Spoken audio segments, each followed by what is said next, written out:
Welcome to the Modern Mexico podcast. I'm your host, Nathaniel Parish. On today's podcast, we're taking a look at the role that journalists have played in modern Mexico. Right now, journalists in Mexico are facing unprecedented challenges. During the so-called 4T era, during the governments of Mexico's former president, Manuel Lopez Obrador, and current president, Claudia Sheinbaum, Mexico's critical media outlets have had to respond to new policies that restrict access to interviews and information, and have also dealt with official government rhetoric that is overtly hostile to the media.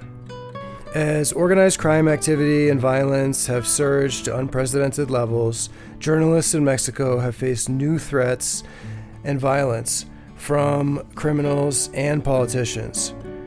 Former President Lopez Obrador's 6 years in office, which ended in 2024, are now recognized as being the most violent sexenio in modern Mexican history.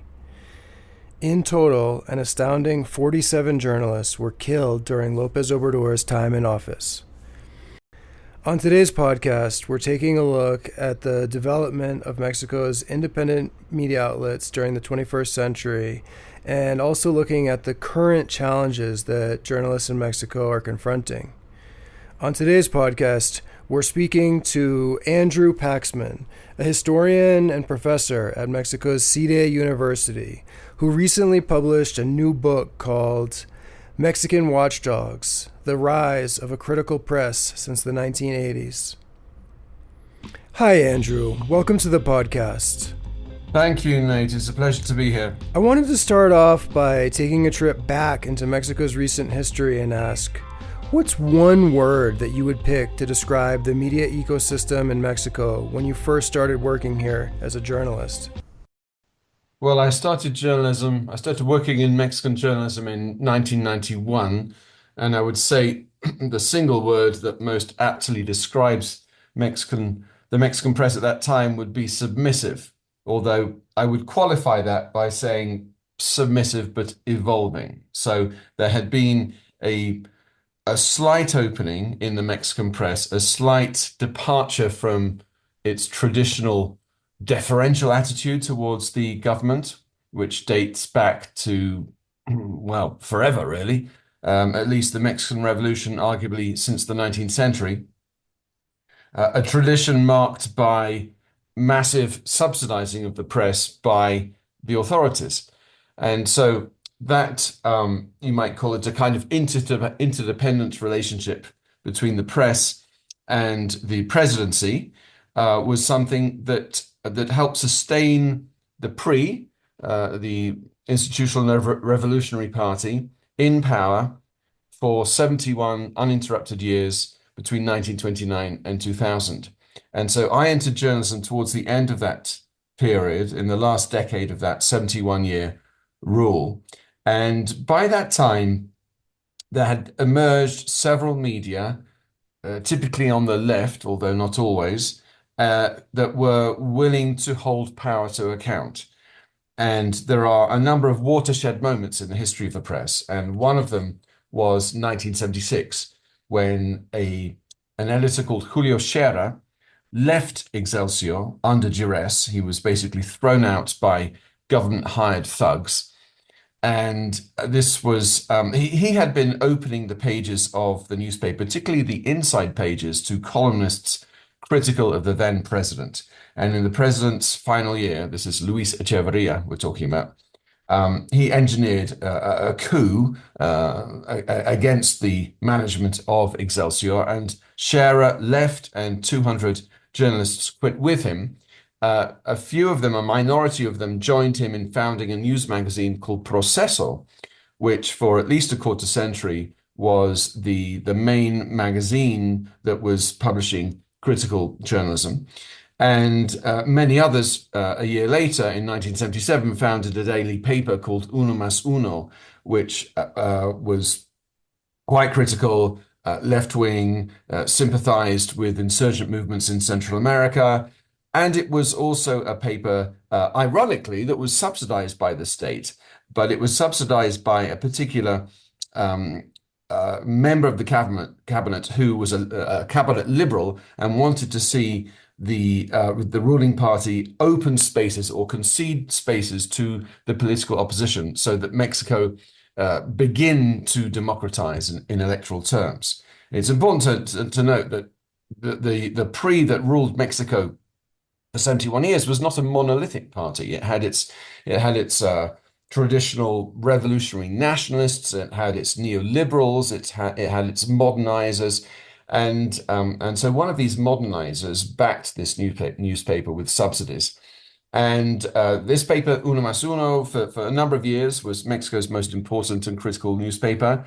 Then there was a split there, and in 1984, some people left Uno Más Uno and founded La Jornada, which became Mexico's main left-wing newspaper for subsequent decades. And so when I joined the Mexican press in 1991, there had been these openings, and then also openings at a regional level, most obviously in Monterrey, where the press, due to its geographical proximity to Texas, has long been influenced by American journalism more so than in other parts of Mexico. And a newspaper there, El Norte, had established itself for several decades, I would say, since the late 60s or early 70s, as an independent voice on the center right. And there were several other newspapers around the country which were also willing to hold local government to account. So there are these slight or gradual changes that are occurring in the Mexican press, and that's the environment that I found myself in as a cub reporter in 91.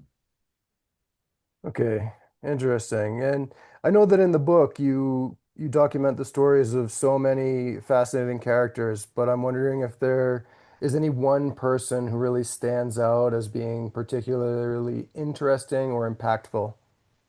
Well, there are two journalists that I like to think of as embodying or symbolizing, encapsulating, let's say, important trends in the evolution of the press from the 1980s, which is where I start the arc of the book, up to the present. And when I talk about an arc, I should clarify that what I'm talking about is an accelerating opening of the press in the 1990s and early 2000s, which probably peaks around 2005 to 2008 in terms of press freedom, in terms of its willingness to challenge the president, and in terms of its independence from the traditional financial supports that had helped keep journalism fairly submissive for many decades. That after then there is you might say a somewhat downward trajectory, particularly for the traditional media, the legacy media, in terms of its independence. Many papers and journalists are co-opted again at a time when advertising spend is leaving the traditional media and starting to move towards the internet, especially Facebook and Google. And that second wave, that second movement is I would say compensated for to an extent by the rise of digital media, digital platforms, websites, news websites, as of around 2010. That's when the most important ones are founded, and they do a good job for at least a dozen years, holding power to account. Now, in that first phase, from let's say the 80s to the 90s or early 2000s, the journalist that I most like to think of as embodying that era is a man called Umberto Musacchio, who was he was the son or grandson of Italian immigrants to Mexico, and he started in journalism in the late 60s when he was a student. He was present at one of the most important political social moments in Mexican history, which was the massacre of student protesters at Tlatelolco Plaza in Mexico City in 1968, just a few days before the Olympic Games were due to take place. And this for him was a kind of a moment of awakening in the sense that it solidified his sense of wanting to take part in the democratization of the country, or wanting to push it. But there were few opportunities to write for independent media at the time, and so he got a job in the early 70s at one of the traditional media, where he found that he was routinely censored. Another major occasion in Mexican history, contemporary history, is the Avandero Music Festival of 1971, which was Mexico's Woodstock. And he went down to the state of Mexico to cover this festival, and found that his copy had been basically withheld, and that the newspaper decided to run a pro-government account of the festival, which was very negative. It viewed this festival as a combination of cultural imperialism by the US and UK, and even though no US and UK acts were present, this kind of rock music was considered to be foreign and undermining of Mexican family values, and also a drug fest and a festival of outrageous nudity, and so he jumped ship as soon as he could, and that happened in the late 70s, when Uno Mas Uno, the paper, one of the papers I referred to earlier, the left-wing paper founded in 77. He joined that paper and rose through the ranks and became one of its main editors. And when that newspaper suffered a schism in 1983-84, he joined La Jornada as one of the 5 founding senior editors of that paper. So it's a number of stages in the evolution of Mexican journalism. He is present, or he's playing an important role. And he actually left La Jornada after a year because of a personality clash, but he continued to be an important voice within the media. He's also Mexico's most important compiler of encyclopedias, and he brings his encyclopedic knowledge of Mexican popular culture, politics, and so forth to his newspaper columns, and he's still writing them. So he's I would say the chap I would refer to as embodying the first half of the trajectory of my book, and then for the second half, from around the late 90s or early 2000s, Anabel Hernandez is a standout character. She got her first job in reporting at Reforma, a newspaper that was planted by El Norte, the Monterrey paper I mentioned earlier, in Mexico City in 1993. So here you have a regional news operation setting up a major newspaper in the capital, which was interesting in itself, because typically things that happen the other way. You'd have a news organization based in Mexico City that would then set up satellite operations in the States. So Anabel Hernandez makes her name at Reforma in the late 1990s, and then she leaves for personal reasons and gets back into journalism with a new paper called Milenio, which, unsurprisingly for its title, launches on January the 1st, 2000. And within a year or so of joining that paper, she lands a major scoop that exposes excessive spending by the First Lady at the presidential mansion. And so this really makes her name as an investigative journalist, and she but it causes problems for the owners of the paper, and so she's not forced out, but she's given tasks that are designed to make her feel that she's not really welcome, and so she jumps to El Universal, one of the traditional papers, the paper that Musacchio had worked for back in the 1970s, which for a long time was very pro-government. But by the late 90s, early 2000s, El Universal had taken a turn towards critical journalism. And so Anabel Hernandez found her place there. And then she moved on to other media, but she really made her name in terms of, or I would say went from well-known to being a famous journalist due to the books she wrote. And this is important too, because as of around 2000, there is a blossoming of long form journalism in book publishing. And Annabel Hernandez, that scoop I mentioned about excessive spending at the presidential mansion forms part of the basis of her first book, which is very critical of President Fox, the first opposition president who serves from 2000 to 2006. And so initially she's a specialist in corruption, but then she moves towards writing about narco corruption. So in other words, the influence of drug cartels in Mexican politics. And in 2010, she publishes what is probably still her best known work, which is called in English Narcoland, and in Spanish Los Señores del Narco. And it ends up selling about 200,000 copies, which is colossal for Mexico. And since then, she's continued to specialize in writing about organized crime.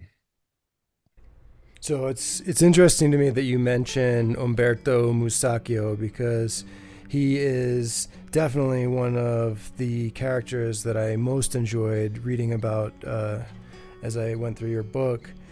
And one thing that really stands out is I know that you wrote about the blowback that he experienced when he criticized a veteran media figure who served on the board of the state monopoly that sold the newspapers in Mexico their newsprint. And I think that incident is one of many anecdotes that show how the government was able to use both threats and also favors to keep the media under control for much of the 20th century. And another character that I found to be really interesting was Juan Francisco Ely Ortiz, who was the son of an Irish-American immigrant and who helmed the El Universal newspaper for several decades. And you describe him as wearing custom-tailored suits and carrying a wad of cash around like Tony Soprano, and driving a Mercedes flanked by a police protection detail through Mexico City.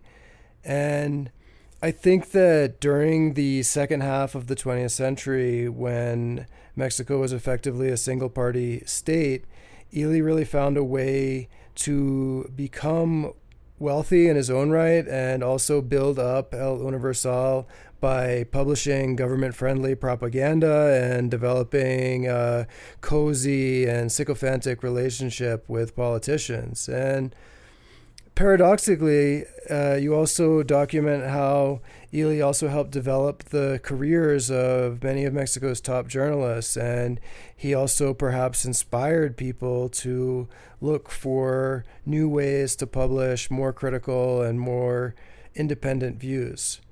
One other question I have is about a little bit of a more modern era of Mexico's history, and I'm wondering if you can explain what role the media played during the presidency of Enrique Peña Nieto from 2012 through 2018. Okay, so Peña Nieto is a very interesting character because he is a young and good-looking politician from the Estado de Mexico, which is the state that surrounds Mexico City, or partially surrounds Mexico City, and is Mexico's most populous state. It's also one of the, if not the most important places of origin of politicians within the PRI, that long-ruling party from 1929 to 2000, which regains office with Peña Nieto as its candidate in 2012. It's much diminished today, but you might say that the Peña regime was the last hurrah of the PRI. So Peña, as a young gubernatorial candidate in the state of Mexico in 2005, effectively does a deal with Televisa, which is Mexico's most important TV broadcaster. And for listeners not familiar with Mexican media, Televisa is somewhat like ABC, NBC, and CBS combined, that kind of weight. And Televisa starts to cultivate the image of Peña Nieto in 2005 when he's running for office in the state of Mexico. And that relationship, that close relationship, which involves financial transactions. Peña and his supporters pay a lot of money to Televisa, and in turn get a lot of favorable news coverage and puff pieces on its TV shows. And so by the time that Peña runs for president in 2011, 2012, he's already very well known around Mexico, even though he's only a state governor, because Televisa has been promoting him so much on its newscast. And that promotion carries Peña through to a victory in 2012, even though it's begun to be apparent by that time that he's a bit of an empty box. In other words, he looks very good on the outside, and he talks reasonably well. But when you press him on certain topics, he doesn't have a lot to say. He tended to put his foot in his mouth. On a celebrated occasion, he was asked at a book fair what were his three favorite books, and he started with the Bible, and then he said a novel by Garcia Marquez, and he got the title wrong, and he couldn't think of a third, which rather seemed to encapsulate his for many observers, seemed to encapsulate how he was not a terribly impressive politician. At any rate, he's popular to begin with, and a couple of years into his presidency in 2014, he begins to encounter several disasters, several crises that he's unable to control. And one of the reasons why he's unable to control them, despite having the backing of this vast TV corporation, is because of work done by Mexico's new websites. Animal Político is one, Sin Embargo is another, and Aristegui Noticias is a third. Aristegui refers to Carmen Aristegui, one of Mexico's top radio journalists, who goes multimedia in around 2012 with a website, and this forum does some great investigative work into Peña's corrupt practices, his crony capitalist practices. It is found that he has a multi-million-dollar mansion in the name of his wife, and it was built by one of his favored contractors when he was when he was governor of the state of Mexico. And so this becomes a major scandal, and it's from the expose that is published by Aristegui in the autumn of 2014 that his approval ratings begin to tumble. And by the end of his presidency, by 2012, his popularity, his approval rating is down around 28%. And so I called the relevant chapter in the book, is called Peña Nieto Invented by Television, Crushed by the Internet, because this is really the trajectory of his presidency. And that in turn allows or is a major factor, the discrediting of Peña and his circle on grounds of incompetence and corruption becomes a campaign narrative for Andrés Manuel Lopez Obrador in 2018. Anti-corruption is one of his, I would say, three top points in his campaign platform, and he wins handily in that election with, I think, more than 53% of the vote. So I definitely wanted to ask you your opinion on the Peña Nieto era, because I think it's a really important chapter in Mexico's history of journalism.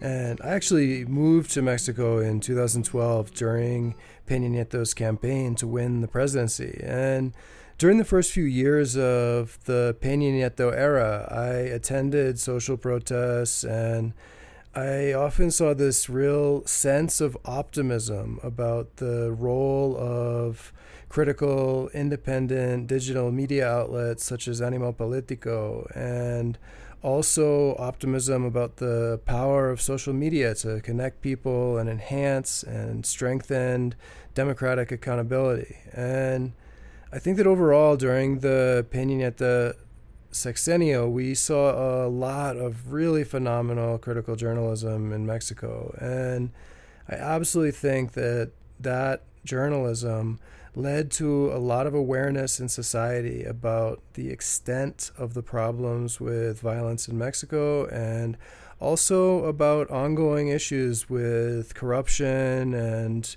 incompetence by politicians. And I think that this combination of popular protests, social media, and critical journalism really led to Peña Nieto's demise and also helped Lopez Obrador win a landslide victory in 2018. But pretty early on in Lopez Obrador's presidency, I noticed that he adopted a very hostile stance towards Mexico's critical journalists. Even a lot of the journalists that had helped investigate Peña Nieto and had basically helped him win the presidency. And I know that Lopez Obrador has been criticized by many academics, and on episode 15 of the podcast, we did a deep dive into his attitude towards the media in Mexico. But I recently asked the Committee to Protect Journalists, Jan Albert Hotzen, what grade he would give both Andres Manuel Lopez Obrador and Mexico's current president, Claudia Sheinbaum, for the way that they treat the media in Mexico. And Jan Albert said that he thinks that Lopez Obrador deserves a D and that Sheinbaum might be a little bit better, but overall she deserves a C for the way that she has interacted with journalists in Mexico. And I'm wondering, when you look at those grades, do you agree, or what do you think about that? More or less, yes. I might give him a D plus, or possibly even a C minus, because if you put Lopez Obrador into international perspective, he was not Nicolas Maduro. He did not jail journalists and shut down critical media operations, but he did regularly, on a daily basis, through morning press conferences that lasted 2 to 3 hours each, consistently undermine the credibility of the press, of the critical press at least, the press that was trying to hold him to account. And so these morning press conferences, known as mañaneras, were something that he came up with in the early 2000s when he was mayor of Mexico City. So he already had the format, and then the format goes nationwide as of December 2018, when he takes office. And these press conferences allow him to set the news agenda for the day, but they also give him a bully pulpit when he is asked about revelations in the press that day by journalists in the Mañanera, in the conference. His tendency was to shoot the messenger. His tendency was to undermine the credibility either of the medium or the particular journalist, rather than addressing the criticism made or the inconsistency that had been pointed out by that medium. And so he did sometimes answer the question with what you might call, empirical evidence, but his default mode was to be critical of the press. And he employed a very Manichaean language with regard to the press. So there were those honorable exceptions. He liked to talk about honorable exceptions, referring to media such as La Jornada, which had adopted a propagandistic, or at least semi-propagandistic, position towards his government. An increasing number of YouTubers who were admitted to these press conferences as though they were bona fide journalists, who would ask him softball questions and even compliment him during the asking of those questions. And the vast majority of the press that he considered to be nuestros opositores, our opponents.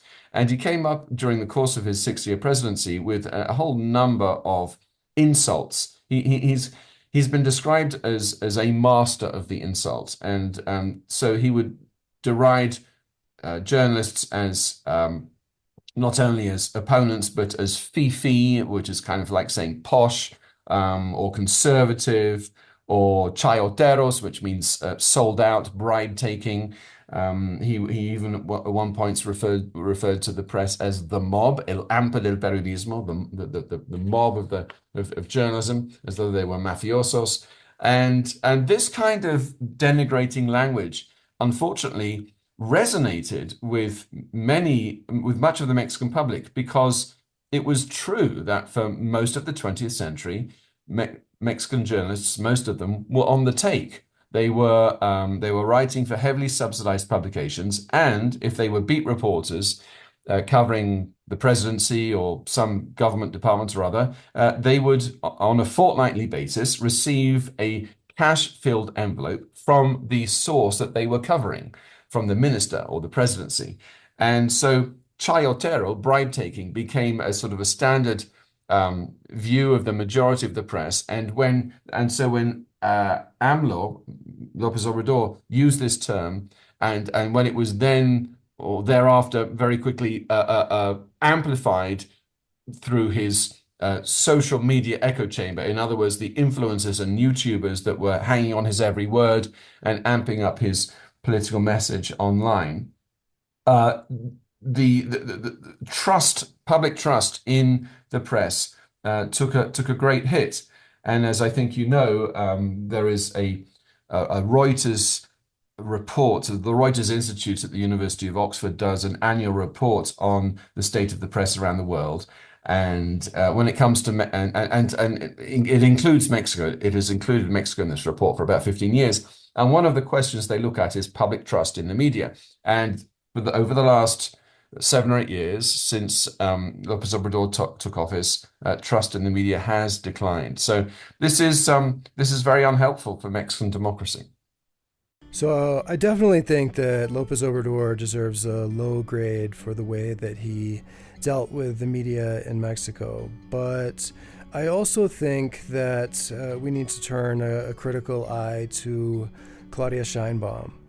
And I know that Scheinbaum's tone is noticeably less bellicose than her predecessor, but she continues to embrace this idea that critical journalism is part of some kind of coordinated campaign to undermine the 4T movement. And she also says that many of her critics are simply journalists who are associated with losing political factions and who are worried about losing their privileges. And more broadly, we see this same pattern from the old 20th century where politicians in power are willing to subsidize favorable coverage from friendly media outlets and also cut off financial support for critical voices. And I think that Sheinbaum has a much more academic tone than Lopez Obrador, but she's still happy to fill her morning press conferences with pro-government voices and to routinely dismiss rigorous investigative journalism, including articles in the New York Times, as being politically motivated. And President Sheinbaum also continues to use Lopez Obrador's strategy of questioning the motives and ethics of critical reporters. And she even accused the New York Times of publishing a false news story about a fake fentanyl lab in Mexico. And more broadly, she embraces a narrative that crime rates are falling, and even though some academics and journalists question whether her government is manipulating the official statistics, it means that right now journalists who report on corruption and crime and who document the reality that residents in Mexico face are coming into direct confrontation with this rosy official narrative that proclaims that the era of corruption is over and that violence has fallen dramatically. And overall, when you look at the panorama of the media in Mexico today, I am wondering, do you think that things have improved or gotten worse in comparison to what you saw 25 years ago? Well, if we take 25 years ago as the sort of the pinnacle of press freedom, which I rather think it was, you could debate whether it was under President Zedillo in the late 90s or under President Fox in the early 2000s. But those are the two presidencies where I think journalism was most unfettered by government intervention or control or bribery. And so we are unfortunately some way from that today, and it's due to a combination of reasons. But starting in around 2009, so I think 4 years maybe after press revenues peaked in the United States and started to be eroded by a shift among advertisers towards the internet and especially Google. That trend hits Mexico, and so when in President Calderon, who was president from 2006 to 2012, in order to gain or regain control of the narrative in his declared war against the drug cartels, or his so-called war against the so-called cartels, we might say, he massively increases government spend on advertising, and the press, much of the press, welcomes that advertising because it's losing private sector advertising, and so it allows itself to be co-opted. Now, this is not all papers, but it's many of them, and a similar dynamic persists or pertains in the states as well. State governors are increasing their ad spend on media and favoring those that are pro-government. And so today we have a media landscape in which there are true believers among the press that are continuing to hold power to account, but probably not making any money doing so. In fact, my suspicion is that the two most influential newspapers today, which are Reforma and El Universal, are both being subsidized by the other revenue streams of their owners, which in the case of El Universal is probably real estate, and in the case of Reforma is probably information services, and I would imagine real estate too. And so the legacy media is a shadow of its former self. On the other hand, digital media are still broadly doing a good job. They too are financially stressed compared with, let's say, 15 years ago. But what I'm finding is that good journalism is still being done, although it's not being done as frequently as it used to be. One change that we've not yet discussed is a much greater professionalizing of the press in terms of use of data, by which I mean both statistical analysis, but also Freedom of Information Act style data. So in other words, looking for government data, government compiled data that shows tendencies in economics or in crime or whatever that the government is not generally talking about. And so that the professionalizing of the press really, in these by these metrics, took off in the late 90s and continued to mature through over the last 25 years. So there's some today the quality of journalistic analysis, I think, has probably never been better. But there are not as many spaces as there were in which to publish these in which to publish cutting edge journalism, and that is a problem. Yeah. So I think there are a number of big trends unfolding right now in the world of Mexican journalism, and not a lot of them are very positive. As you mentioned, overall public trust in the media has fallen by quite a bit during the last few years, and as of 2025, the number of survey respondents who say they trust the media is just over a third, and that's pretty low.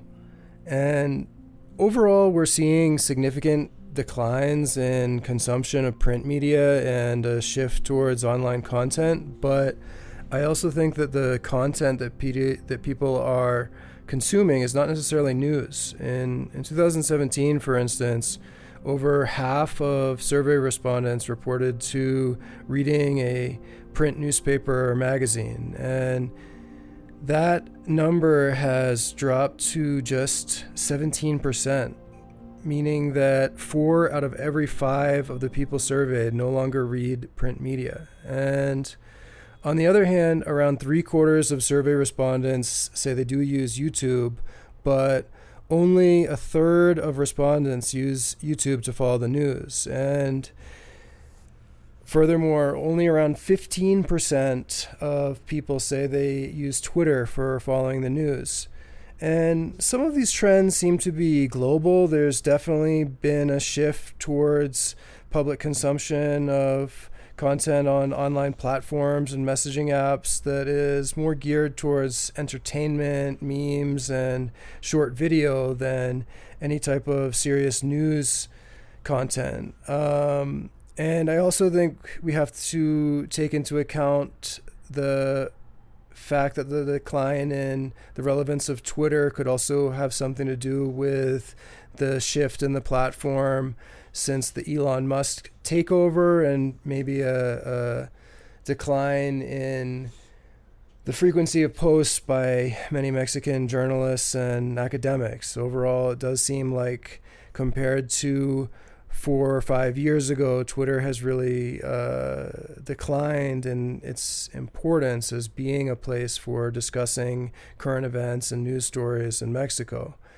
And we do see that there is this new crop of successful YouTubers in Mexico, but I think that most of the content being produced is quite superficial and more geared towards entertainment. And I'm not sure that independent podcasters or social media influencers have really taken on a very high impact role in terms of independent, critical, investigative journalism. And there is one potentially positive trend that I do see, and that is that some established journalists and some legacy media companies have made a successful transition into online media. For instance, veteran journalists Carlos Loret de Mola and Carmen Aristigui have definitely built sizable followings for their internet news platforms. And El Universal, Mexico's biggest newspaper, has also built a successful online platform. And it actually remains the country's most trusted media outlet, which is maybe a big evolution from the way it was seen maybe in the 1970s. And overall, the picture seems to me to be pretty bleak. You do mention that Mexico City newsstands are still filled with a large number of newspapers, but I really don't know how influential most of those papers really are.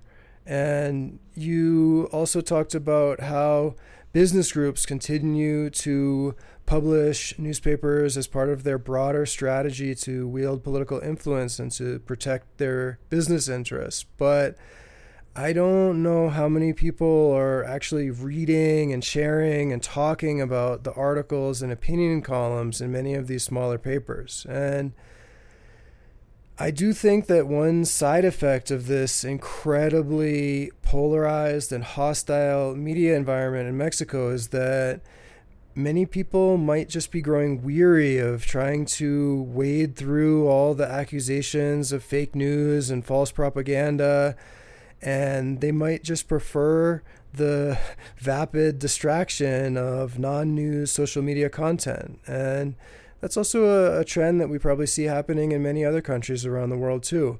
And I do think that Mexico's media landscape has evolved quite a bit since the era that you describe in the 1960s and 1970s, but we still don't have a functional system for subsidizing independent journalism in Mexico.